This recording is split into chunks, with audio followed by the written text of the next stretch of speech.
Súmula 298. Ação rescisória. Violação à disposição de lei. Pronunciamento explícito. 1. A conclusão acerca da ocorrência de violação literal à disposição de lei pressupõe pronunciamento explícito na sentença rescindenda sobre a matéria veiculada. 2. O pronunciamento explícito exigido em ação rescisória diz respeito à matéria e ao enfoque específico da tese debatida na ação, e não necessariamente ao dispositivo legal tido por violado. Basta que o conteúdo da norma reputada violada haja sido abordado na decisão rescindenda, para que se considere preenchido o pressuposto. Esse inciso 2, Maria, é o seguinte: não precisa que o juiz tenha apontado que foi o artigo 292 da CLT. Basta que a matéria, né, tenha sido discutida e para que seja violação. 3.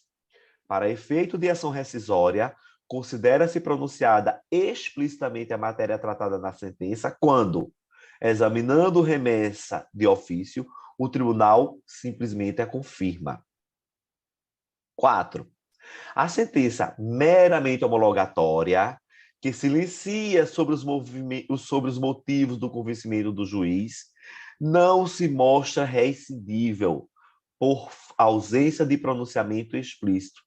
Então, muito cuidado. Aquela sentença meramente homologatória de acordo, quando vem assim, ó, homologa o acordo transacionado pelas partes. Ponto.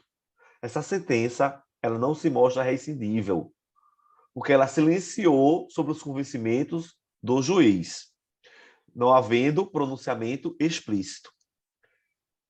5. Não é absoluta a exigência de pronunciamento explícito na ação rescisória, ainda que esta tenha por fundamento violação de disposição de lei.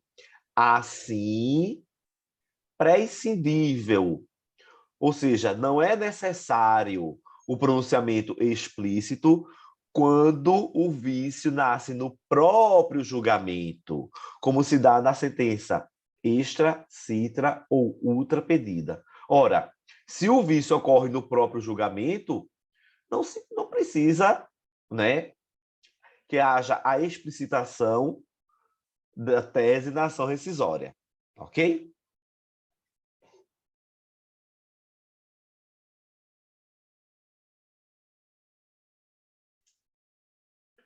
Súmula 299, ação rescisória, decisão rescindenda, trânsito em julgado, comprovação, efeitos. 1. É indispensável ao processamento da ação rescisória a prova do trânsito em julgado da decisão rescindenda. Maria, para que a gente vai entrar com a rescisória? Quando houve trânsito em julgado da ação, ou seja, você não pode mais recorrer. Então, você vai ter a possibilidade da rescisória no prazo de 2 anos. 2. Verificando o relator que a parte interessada não juntou à inicial o documento comprovatório, abrirá prazo de 15 dias para que o faça. Artigo 321 do CPC, sob pena de indeferimento. Antes da modificação do CPC, Maria, na verdade, o que era que acontecia, se essa parte não juntasse, já seria indeferido ou julgado improcedente a rescisória. Agora não, né? Para evitar a ofensa ao contraditório e ampla defesa, deve-se abrir o prazo de 15 dias para a parte juntar esse documento comprobatório. 3. A comprovação do trânsito em julgado da decisão rescindenda é pressuposto processual indispensável ao tempo do ajuizamento da ação rescisória. Eventual trânsito julgado posterior ao ajuizamento da ação rescisória não reabilita a ação proposta, na medida em que o ordenamento jurídico não contempla a ação rescisória preventiva. 4. O pretenso vício de intimação posterior à decisão que se pretende rescindir, se efetivamente ocorrido, não permite a formação da coisa julgada material. Assim, a ação rescisória deve ser julgada extinta, sem julgamento de mérito, por carência de ação, por inexistir decisão transitada em julgado a ser rescindida. Isso aqui é muito lógico, Maria. O juiz deu a decisão. Até então, você não foi intimada da decisão. Como é que essa decisão transitou em julgado se ainda não começou sequer o prazo para você recorrer, né? Então, ainda que esse vício, né, da intimação seja sanado posteriormente, não houve ainda decisão transitada em julgado. Portanto, inadmissível a rescisória, que deverá ser extinta, né, por carência de ação sem resolução de mérito, já que não existe decisão transitada em julgado, a qual deveria ser rescindida. Ok? Súmula 300. Competência da Justiça do Trabalho. Cadastramento do PIS. Compete à Justiça do Trabalho processar e julgar ações ajuizadas por empregados em face de empregadores relativa ao cadastramento do PIS, que é o Programa de Integração Social. Súmula 301. Auxiliar de laboratório. A ausência de diploma. Efeitos. O fato de o empregado não possuir diploma de profissionalização de auxiliar de laboratório não afasta a observância das normas da Lei 3999 de 61, uma vez comprovada a prestação de serviços na atividade. Maria, tu lembra o que diz essa Lei 399961? Salvo engano, ele tem direito ao salário, é isso? Vou ver aqui, mas é importante vincular essa súmula ao artigo 5º, inciso 13 da Constituição, que fala da liberdade de ofício, exceto quando a lei exige algum Quando há vedação requisito. legal, né? Como no caso do advogado, que a lei exige aprovação na OAB ao bacharel em direito. Altera o salário mínimo de médicos e cirurgiões. Classificação das atividades será de médicos e auxiliares, incluindo auxiliar de laboratorista e radiologista e internos.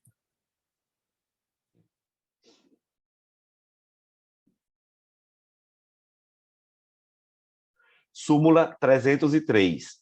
Fazenda pública. Reexame necessário. 1. Em dissídio individual, está sujeita ao reexame necessário, mesmo na vigência da Constituição Federal de 1988, decisão contrária à fazenda pública, salvo quando a condenação não ultrapassar o valor correspondente a linha A, 1.000 salários mínimos para a União e as respectivas autarquias e fundações de direito público. B, 500 salários mínimos para os estados, o Distrito Federal e as respectivas autarquias e fundações de direito público e os municípios que constituam capitais do estado. C, 100 salários mínimos para todos os demais municípios e respectivas autarquias e fundações de direito público. Então, aqui é só memorizar. União e demais autarquias e fundações, 1.000. Estados, Distrito Federal e municípios que sejam capitais do estado, 500. Todos os demais municípios, 100. 2. Também não se sujeita ao duplo grau de jurisdição a decisão fundada em súmula ou OJ de TST, acórdão proferido pelo STF ou pelo TST em julgamento de recursos repetitivos. Ora, gente, se a decisão está fundamentada em súmula OJ do TST, não há se falar em duplo grau de jurisdição obrigatório. Né? A mesma coisa quando o acordo já está proferido, né, a decisão está consupedando em acordo do STF ou do TST. E C, também não se sujeita ao duplo grau de jurisdição a decisão fundada em entendimento firmado em incidente de resolução de demandas repetitivas ou de assunção de competência. E D, Entendimento coincidente com orientação vinculada, firmada no âmbito administrativo do próprio ente público, consolidada em manifestação, parecer ou súmula. Esse letra D a gente vê muito, por exemplo, às vezes existe súmula da AGU sobre determinada matéria. Então, se a decisão estiver em consonância com essa súmula, também não a se falar em duplo grau de jurisdição obrigatório. C.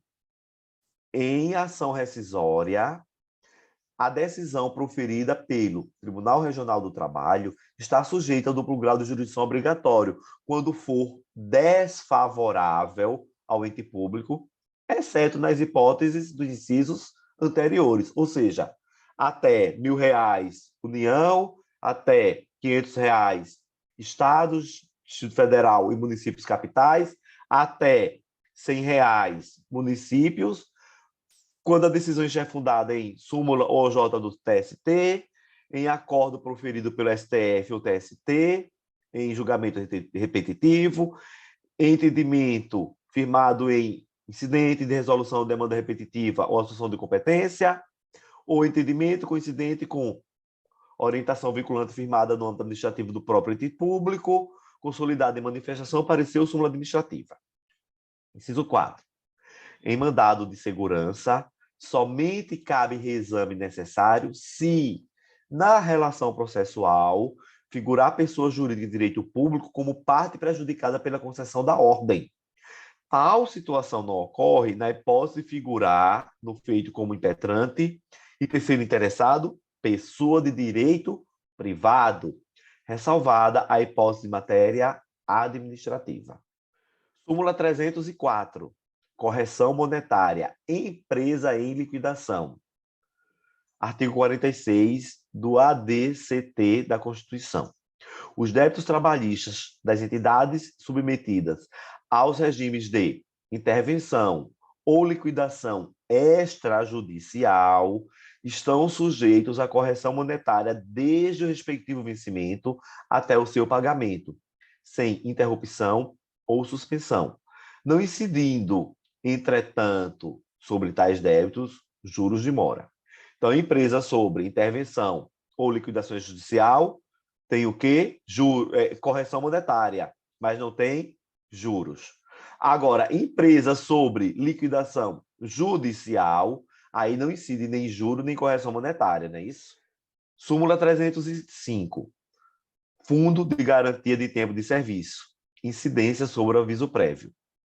O pagamento relativo ao aviso prévio, trabalhado ou não, está sujeito à contribuição para o FGTS, ou seja, sobre aquele pagamento que o empregador faz ao seu empregado, ou mesmo que o empregado vai fazer ao empregador quanto ao aviso prévio, está sujeito sim ao recolhimento do FGTS. Súmula 307, juros e retroatividade do Decreto-Lei 2.322 de 87. A fórmula de cálculo dos juros prevista no Decreto-Lei 2.322 de 87 somente é aplicável a partir de 27/2 de 87. Quanto ao período anterior, deve-se observar a legislação vigente.